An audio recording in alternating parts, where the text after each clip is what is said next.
At least 200 million of us nowadays are using Zoom to connect with coworkers, clients, and friends in video cocktail hours. That's up from 10 million users a few months ago. That 10 million user increase signals a shift in the acceptability of using technology for remote working for the foreseeable future. It also means 10 million more mistakes that can be made on video conferencing calls. This week on the podcast, the do's and don'ts for video conferencing, how not to embarrass yourself in front of colleagues and clients.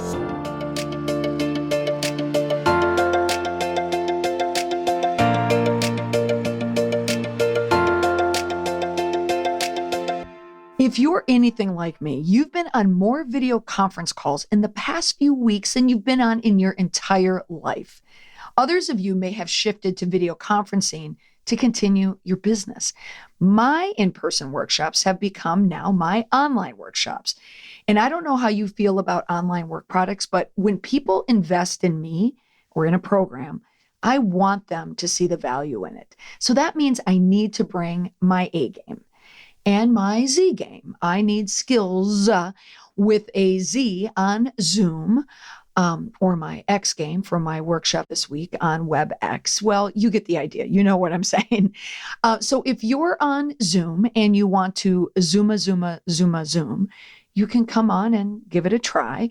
Or if you're using Google Hangouts or Ring Central, Skype for Business, GoToMeeting, all the platforms that I'm talking about, any of them. If you're using them to conduct your business or to participate in a meeting, then you want to listen to this episode. I sat in on a Zoom call with Lauren Sergy. She helps professionals, executives, and teams become powerful communicators and persuasive presenters.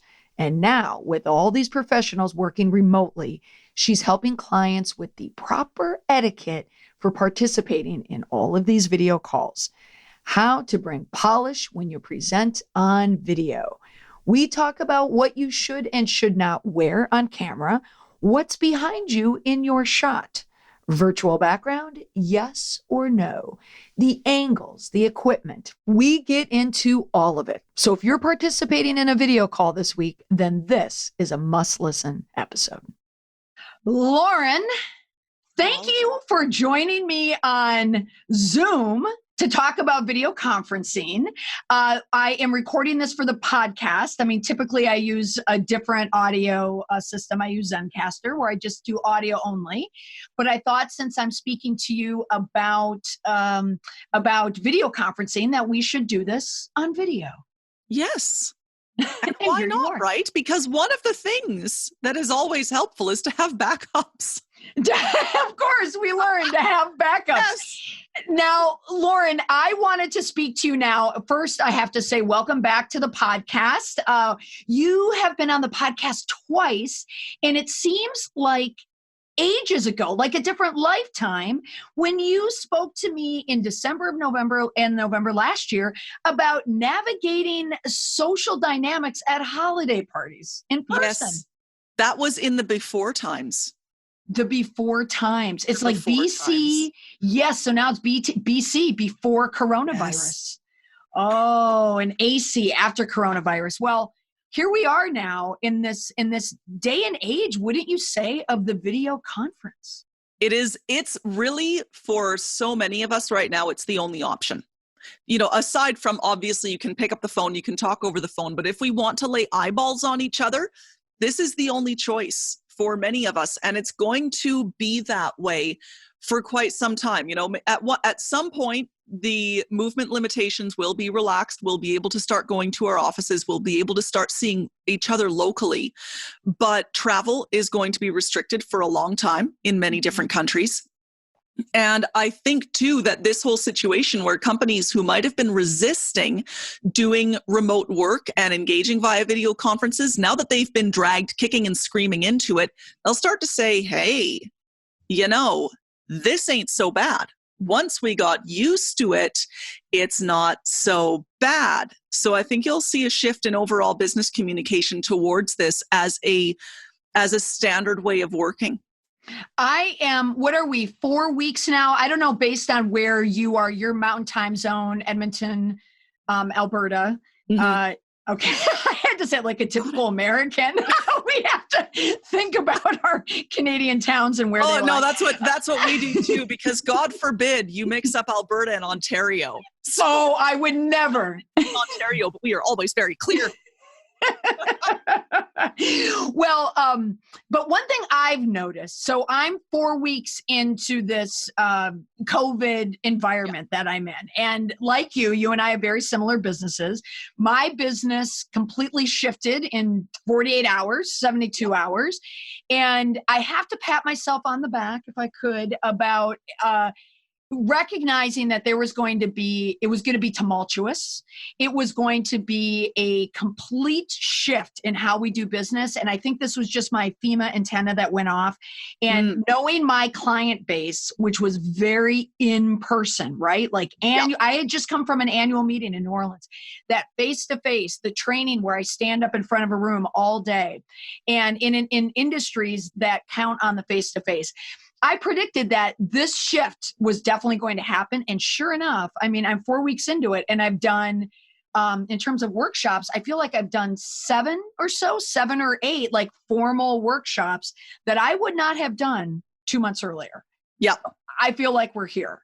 And a lot of businesses, right, are already doing that. Are you noticing that with your clients? Well, absolutely. Like you were saying, the industry that we often work in is very face to face. Now, I do have, excuse me, I do work with a number of clients virtually and online, and have for some time. But for so many others, it's face to face or bust. And when they're dealing with their clients, it's either the phone or in person. There's no video, there's no remote going on. And once again, like you, in the space of 48 hours, every face-to-face engagement just went up in smoke.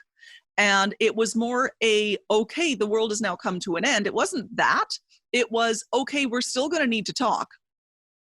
It's going to happen online. That's what everyone will have to shift to. But there is going to be an adjustment period for people who aren't used to it. And that's what we're seeing right now, is this big adjustment period where everyone is saying, at first it was, everyone was saying, what platform do we use? That conversation is still happening because there's different security issues with different platforms. There's quality. There's big differences in quality between the different platforms. But at first, the conversation was very, very tech heavy. Now the conversation is becoming more aware of, oh, hey, wait a minute. There's also an etiquette to this. There's also different ways of doing it. And oh my God, now that I'm on the platform, I realize I look like a walking corpse. Like, maybe that's a joke I shouldn't make right now. I apologize. But I'm like, wow, I am pale. And why does my chin look like that? And I don't know if I like this or not. Right. Well, full disclosure, I did an interview an hour prior to you, and I wanted to wear a different palette, and I was wearing tan, and, the coloring, everything looked good. And I was looking at the optics. But then when I played it back, it was a really unflattering blouse. I looked like I gained 80 pounds just from the blouse, right? And I thought, okay, this is a blouse for standing up in front of a room, but not for sitting down. So this is why I wanted to bring you on. This is not a podcast episode about how to do a Zoom call or how to video conference. No. You can't turn on a computer and be on it for 30 seconds without hitting an article or a post about how to do a Zoom call or how to do a video conference. But what you are offering to the listener right now is the polish. Yes. What you need to do, that polish and etiquette to make you look like a pro, now that we are changing this entire landscape of how we're communicating, and it's predominantly going to be video for quite some time, which I think, if you ask me, I think this is going to be around for good. Maybe not at the level, maybe the percentage time will change, but video conferencing now is going to be a part of almost every business and industry. Wouldn't you agree? It's going to be a huge part. Once people normalize to it, they won't go back. And, there's a few reasons for that. An obvious reason for that is that the savings in terms of travel and time is massive, huge time cost here. And it doesn't mean that we're never going to get together in person. In person will still exist. It will still be very strong. But you might start to see people saying, hey, maybe that quarterly meeting, 3 of them can happen or 2 of them can happen online. and we get together for one or two others, people across the country, because now we're saving all of this time and money. Or maybe that, that half-day PD session doesn't need to be in person. We've done training online before, and it actually worked out pretty well. So maybe we do more of those, but scaled to an online environment. And then there are also optics that businesses can really glom onto with this, because they can use this transition to largely online and video conference engagement as a way to say, hey, look, we're greening up our business. Okay. So we've gone this way. Yeah, we're greening up our business. So there's so many advantages to it. And once we normalize, once we get used to it, it's going to become second nature very quickly. Okay. Now, here's our starting point. The listener right now, I can almost guarantee, has been forced into some video call at some point over the last 4 weeks, all right? Either kicking or screaming, whatever it is. I myself have been doing online workshops. I'm collaborating with a colleague, and we have done these online workshops. And I have a set of standards where I need it to be a very, very high level. And when we had one minor glitch that happened at the end of it, I was in a ball crying on my office floor. I mean, I was like, the stress. There is so much stress involved, right? So much stress. But let's start here, because I know this will be a universal question.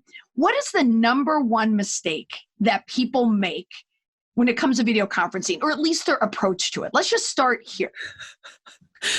Number one mistake is not paying attention to your camera angle. The camera angle. Okay. The camera angle. And I know that sounds like a really technical and fiddly thing to start off at, but it happens a ton. Now, this is a mistake that I see with people who have never really done much video conferencing, but also, oddly enough, people who are really accustomed to using video conferencing apps casually, like FaceTime and Facebook Messenger. You pop on for a chat with your mom or your friend or whatever, and all that you have to do is give access to your camera and microphone, and off you go. But when you're used to using things casually, or you've never paid attention to where the camera angle is, you put it in places where it doesn't exactly work for you. And I don't just mean where it doesn't make you look good. Yes, we want to look good on camera. But what we're trying to do with these video conferencing meetings and video conferencing in the workplace is recreate as close as possible an in-person experience. That's what we're trying to do. When your camera angle is shooting upwards from your lap, or you're, what I call the recluse, so hidden off in the corner because for some reason it's angled up towards the ceiling, or you're the close talker, so it's right in at your face. Those are angles that we never talk to each other from in person. Because if you were in person and it was shooting up your nose, it literally, one of the people would be lying on the boardroom table staring up the other person's nose. It's weird. Yes. It's weird. And it throws you off. And that's why camera angle is such a problem, because it throws you off. So immediately it takes us away from that as close to in-person as possible experience and becomes a whacking big distraction. It's distracting for the people listening, and it's distracting for the person speaking, because we all know that we're checking ourselves out on camera. Right. But okay, so you bring up a good point. Again, these distinctions. Yeah.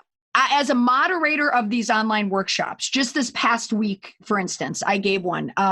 And when I'm on I was using Zoom at the time. So we had 30 people on the call. It's 30 faces. Because I had a co-moderator, I had time to look at who the participants were and what they were doing. Yes. And every single one, with the exception of maybe one or two who were in an office, it was the up look where people are looking down, which is unflattering for everyone, right? And their resting face either looks bored out of their minds, or they're just not paying attention. But that's just the appearance that it gives. They could be 100% tuned into it. But when people have that resting face, I think be mindful that your moderator too is looking at that face. We're staring at each other, and cameras are relentless. and unforgiving, and they don't pick up on nuances like muscle tension, other cues that in person we would be able to consciously or subconsciously pick up on and use to determine whether or not someone was engaged. All of that is dampened on camera. We get a little, but not as much as we do in person. So it's almost like you want to put on a bit of a show of attentiveness. So, you know, your attention face, and I'm making big air quotes knowing that no one can actually see them, your attention face might be a little more attentive, just a tiny bit, so that you know that the person on the other end of the screen can see that. So that's the participant face. I'm just a participant. You know what? That's a great expression. There's resting face and there's participant face. You want participant face. And you want that camera angle to be from an angle where someone can clearly see that you are physically and mentally engaged. So basically, it needs to be in the same line as if that camera is a person sitting on the other side of the table from you. Okay, so the camera that your laptop or your desktop have. So you and I, obviously, I'm looking at you. You obviously have a desktop. I have a desktop, and it's lifted, so I'm mindful of it. But I would say most of the participants that I have been online with are using a laptop or an iPad or a tablet, and they're looking down. So we're looking down. So what can someone do in terms of a participant and they have a laptop? Like, where should they be putting the laptop? Propping it up? Yeah, you want to prop that sucker up. And this goes for laptops, smartphones, tablets, whatever device it is you're using to connect. You want to raise it up until that little camera aperture is basically, if you are sitting upright, you want that aperture of the camera to be in line with your eyeballs. Okay, eye level, no matter what. Level. Eye level, No okay. Eye level. So find every dusty old textbook that you have in your house, get your kids' game boxes, make your rickety tower, and prop your device on it. No one can see the rickety tower that your device is propped up on. Yes. It does not matter. But you want to raise it up to your eye level. Okay, great advice. Now let's continue on the optics. In a room, their lighting is critical. Now, you have a lot of light on you. Is it natural or artificial? My office is in the basement, so it is dungeon dark down here. And what I have in my room is, and this is something that, by the way, listeners, you do not need to get this. There's other ways around it. I have a big ring light. So this is a photography light. Works beautifully. It was like $100 on Amazon, and I love it. It makes things easy. But you don't need big professional light. You just need a lot of it. So run around your home and grab every lamp you can find. Flashlights work really well. You know, rubber band them to a post. Flashlights. Oh, interesting. Bright, and they're directional. So if you have a tripod at home or a selfie stick or something that you can stand on your desk, you can strap the flashlight to that and direct it at your face. Fascinating. A couple of them. Yes.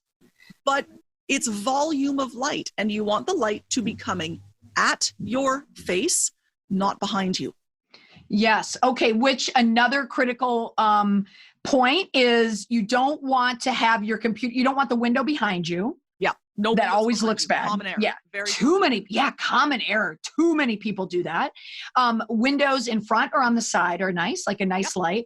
And I'll admit, I have the same, I have ring lights just like you because I have a windowless office, but I'm missing half my room doesn't have the light and I need to bring more light into it. So the flashlight is a great idea. Yeah. Okay. Now what else in terms of optics? What should people be mindful of in terms of the background, like what people are looking at? Neat and tidy. It's a simple rule. Make it neat, make it tidy.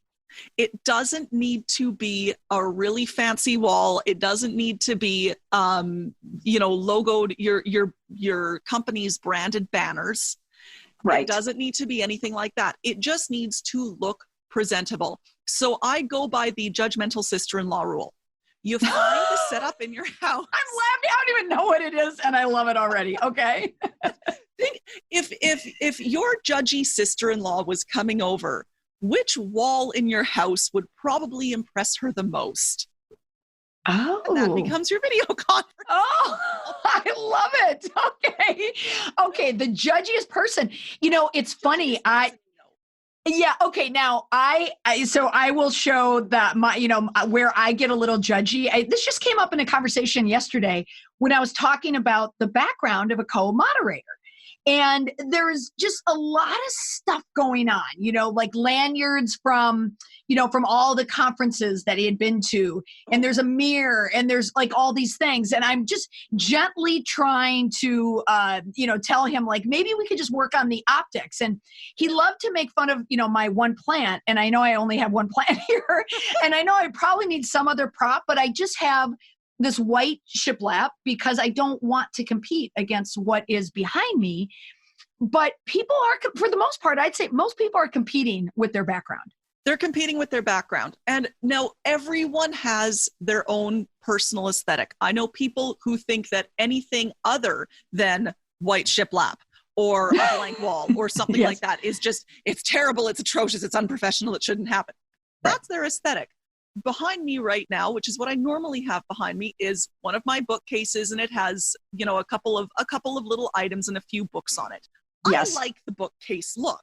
I do too. It's and a lot of people go for that. It's not to everyone's taste, but it's still neat and professional. You're allowed to have personal effects behind you. That's okay, but it shouldn't look like they're taking over. I think that a couple personal items is really nice because it kind of makes us feel like we know each other a bit better. Now we've gotten a glimpse into someone's personal space, so it can actually humanize you a little bit. But you don't want a million pictures of the kids. You don't necessarily want all of your degrees and your diplomas up on the wall.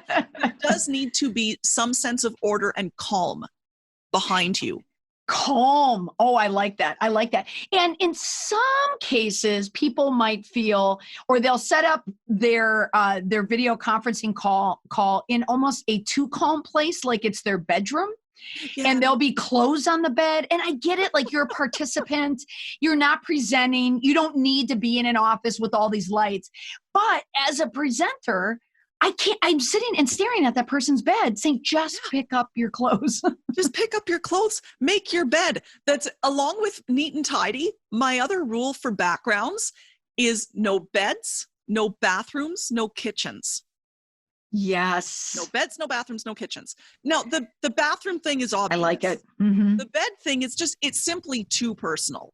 Like there's certain areas that you not let your judgy sister-in-law see or your coworkers, and that's probably one of them.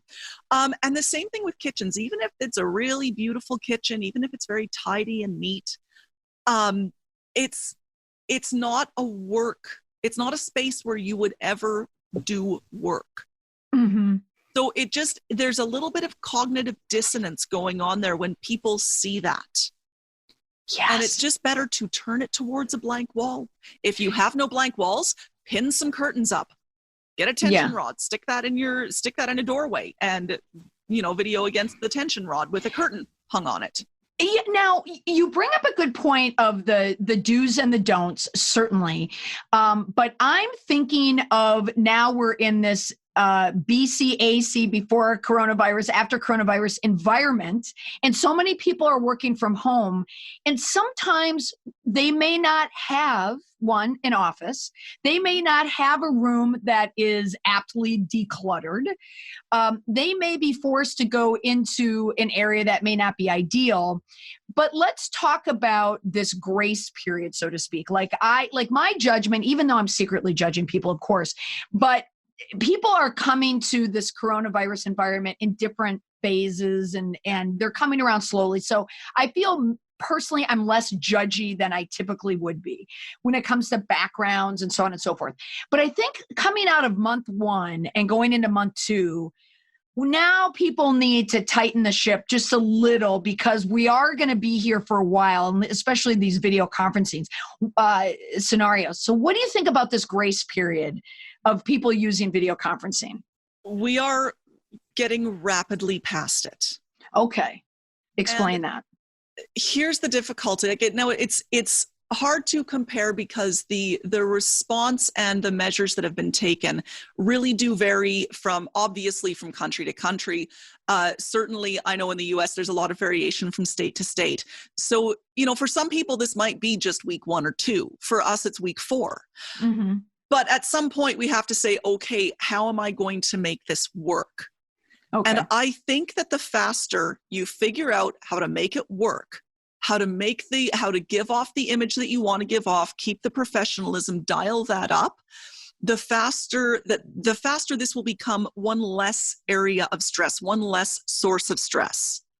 So we're still expected to be working, obviously, business, our businesses as much as possible need to continue, as does life.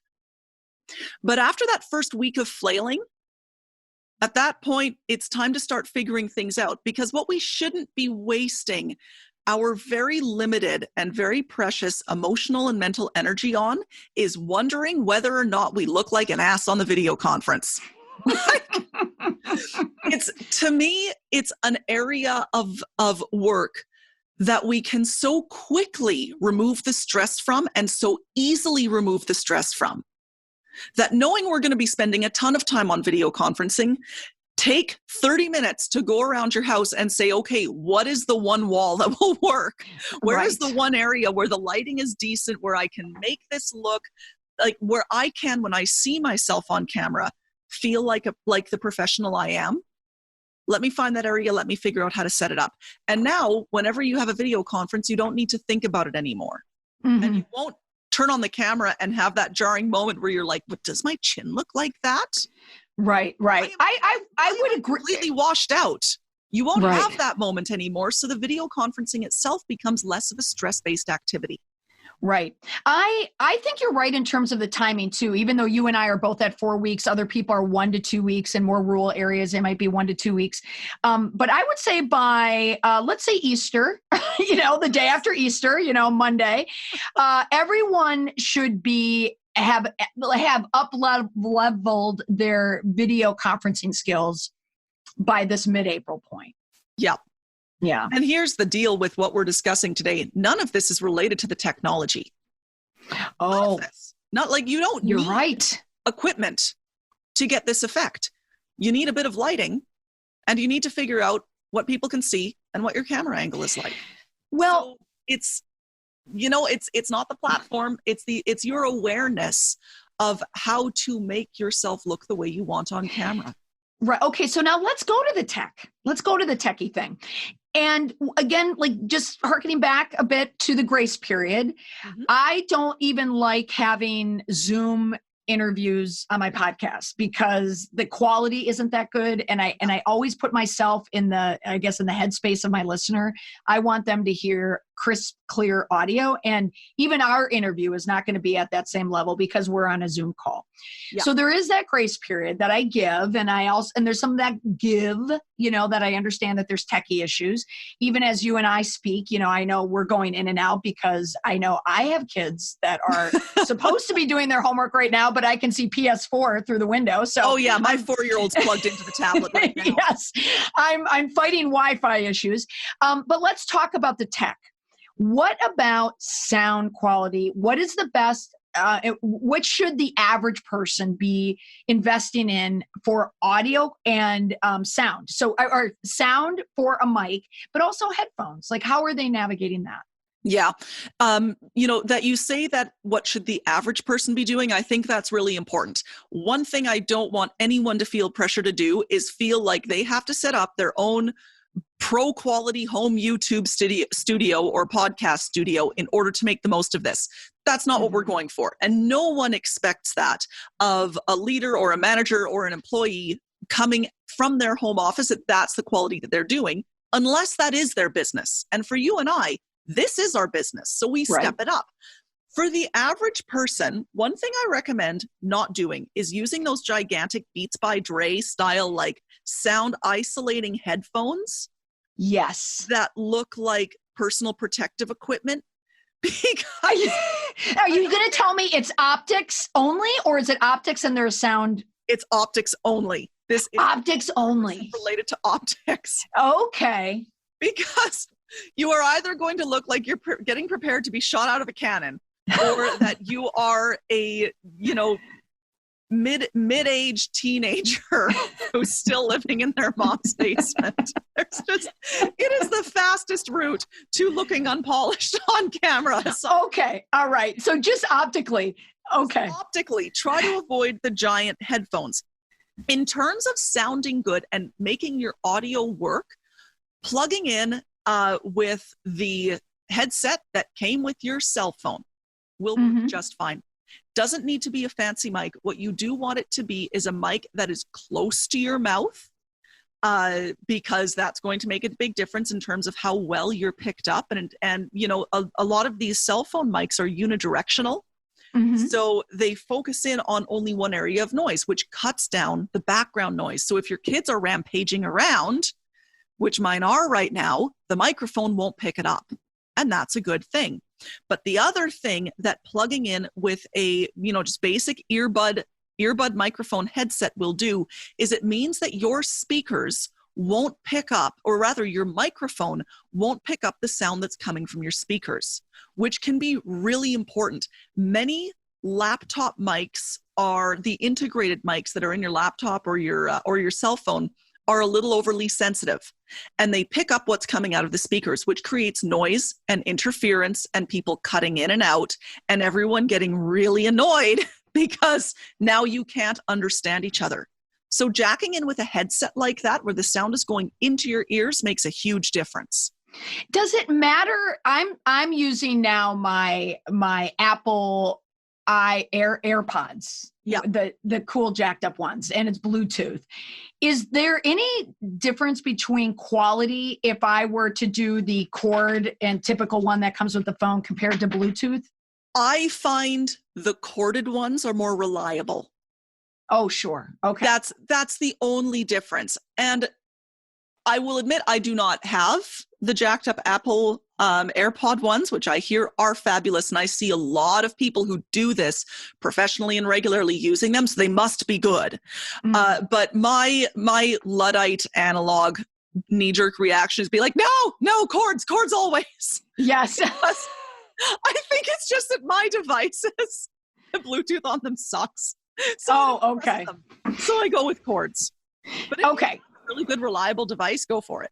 Okay. And for me, so I use the AirPod Pro for listening, but my mic is a shotgun mic that I normally use for my podcast. So I kind of have it set up and it's aimed towards my sternum because it's a directional mic right there. But I see people using cords all the time with the mic and it's absolutely fine. Yeah. And it works out well. Okay. Now, what about the background, the virtual background? I know a lot of people are using it. Like I'm on calls where someone will be in San Francisco. Okay, you're already making a face. So what do you like virtual backgrounds? Like virtual backgrounds. What are your thoughts about them? Tell me why. Okay. If you're connecting with your team, these are people people you hopefully like and trust, and you just want to lighten the mood. You know what? For a little joke, sure, pop on the virtual background of being shot into space or the palm trees blowing in the breeze. Sure, that's fine. That's fun. But the problem with virtual backgrounds is that what they have to do in order to make that background show up means that any movement you do will be clipped. So you get these halos going around where all of a sudden you move back and forth a little bit, you fidget as we all do, you wave your hand, and then there's these weird tracers that appear where it's like peeking through a curtain where we can see what's behind you. And it's not blowing palm trees. But that creates huge visual distraction. Huge visual distraction.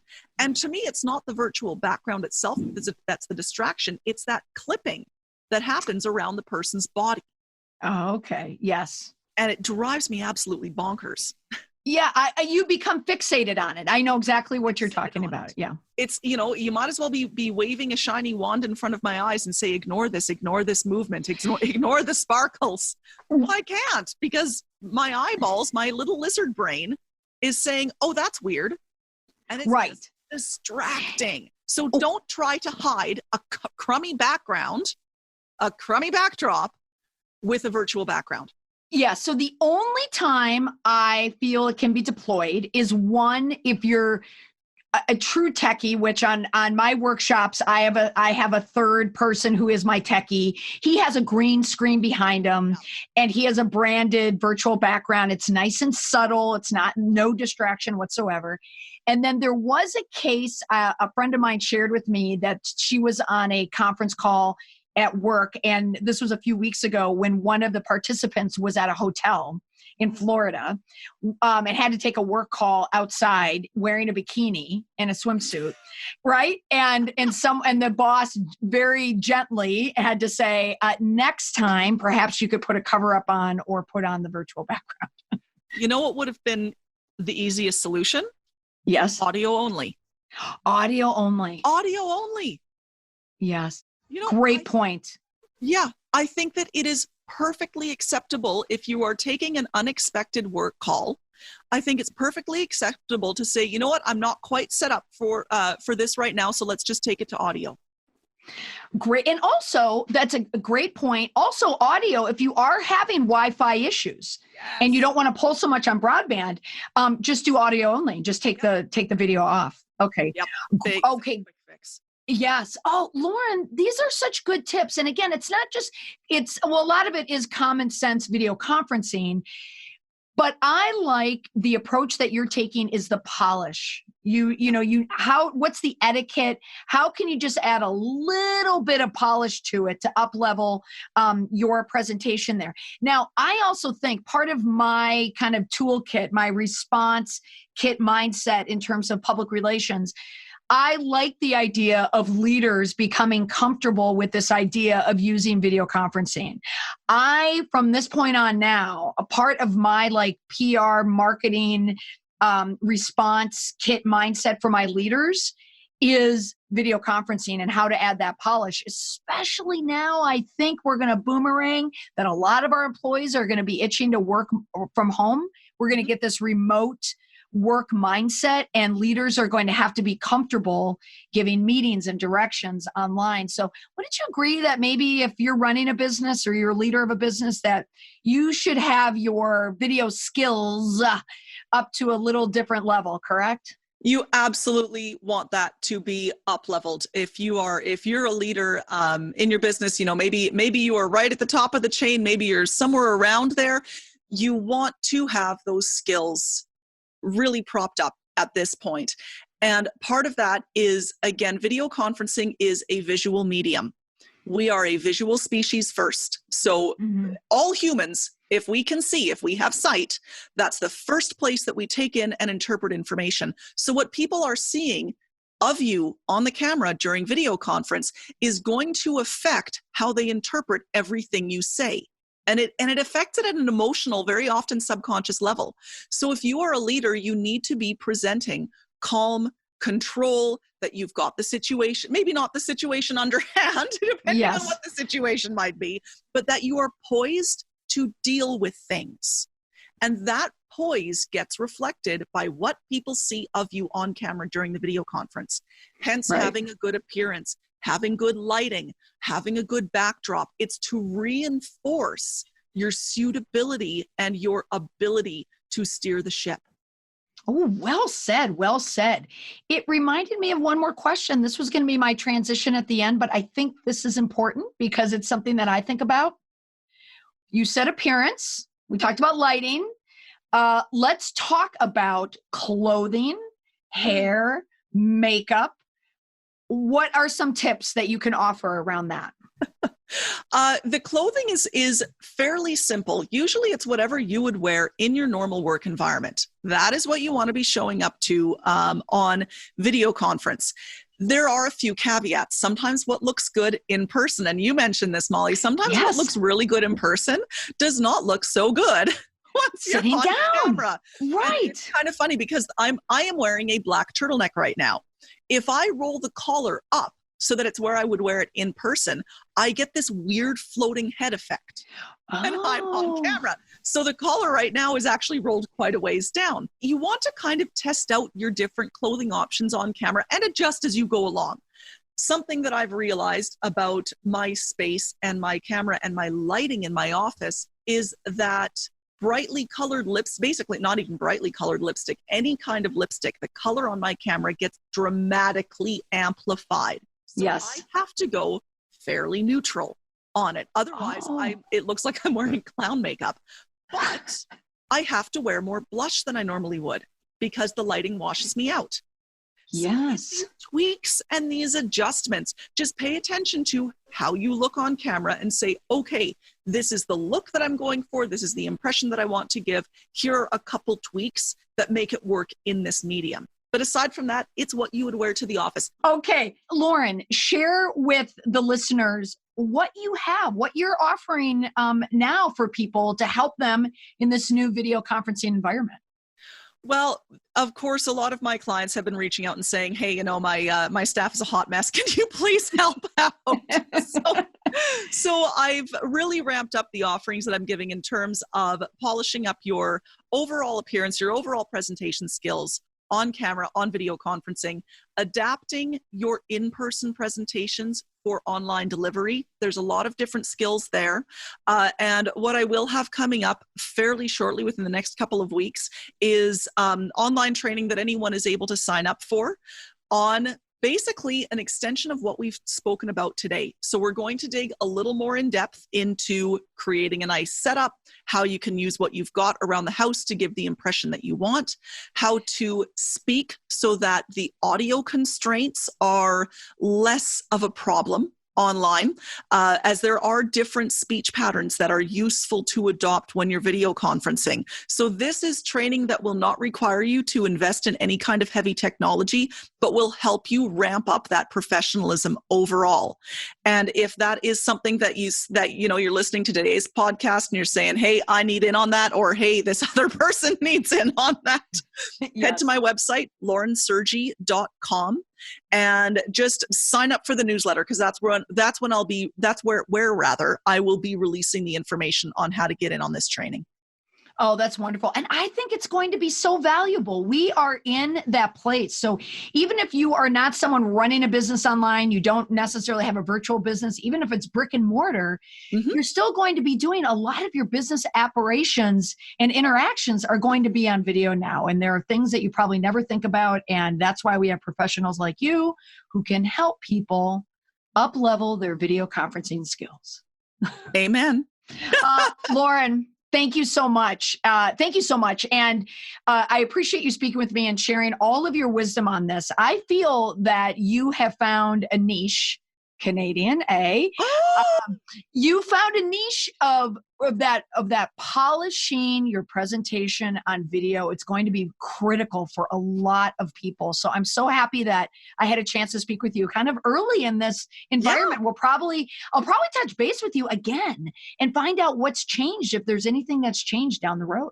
Absolutely. And I'm sure it will change. And you know what? That's kind of exciting. I'm curious to see where this is going to take us in terms of a new, widely accepted form of connection and form of communication style. All right. Thank you so much, Lauren. Thanks, Molly. It's been a pleasure. I want to thank Lauren for joining me on the podcast. You can find more information about Lauren on her website at laurensergy.com. And remember, you can find more resources for communicating with your audiences and stakeholders in my response kit. I know many of you are overwhelmed with the abrupt changes in your work, how to communicate with your audiences, your key stakeholders. I'm offering workshops for CEOs and communicators, but I also have tip sheets and templates for free to help you with your organization's response to the pandemic. For more information, it can be found on my website, mollymcpherson.com, or responsekit.org.